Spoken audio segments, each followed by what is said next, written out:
The problem with scaling gradient descent is simple. You need to compute this gradient. Here is another rule of thumb. If computing your loss takes n floating point operations, computing its gradient takes about 3 times that compute. As we saw earlier, this loss function is huge. It depends on every single element in your training set. That can be a lot of compute if your dataset is big.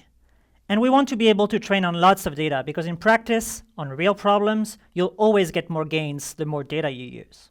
And because gradient descent is iterative, you have to do that for many steps. That means going through your data tens or hundreds of times. That's not good.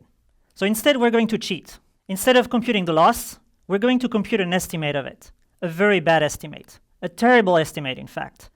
That estimate is going to be so bad, you might wonder why it works at all. And you would be right, because we're going to also have to spend some time making it less terrible. The estimate we're going to use is simply computing the average loss for a very small random fraction of the training data. Think between 1 and 1,000 training samples each time. I say random because it's very important. If the way you pick your samples isn't random enough, it no longer works at all.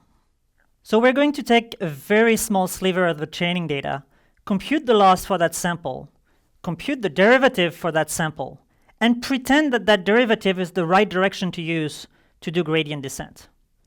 It is not at all the right direction, and in fact, at times, it might increase the real loss, not reduce it. But we're going to compensate by doing this many, many times, taking very, very small steps each time. So each step is a lot cheaper to compute, but we pay a price. We have to take many more smaller steps instead of one large step. On balance, though, we win, by a lot. In fact, as you'll see in the assignments, doing this is vastly more efficient than doing gradient descent. This technique is called stochastic gradient descent, and is at the core of deep learning. That's because stochastic gradient descent scales well with both data and model size, and we want both big data and big models. Stochastic gradient descent, SGD for short, is nice and scalable, but because it's fundamentally a pretty bad optimizer that happens to be the only one that's fast enough, it comes with a lot of issues in practice.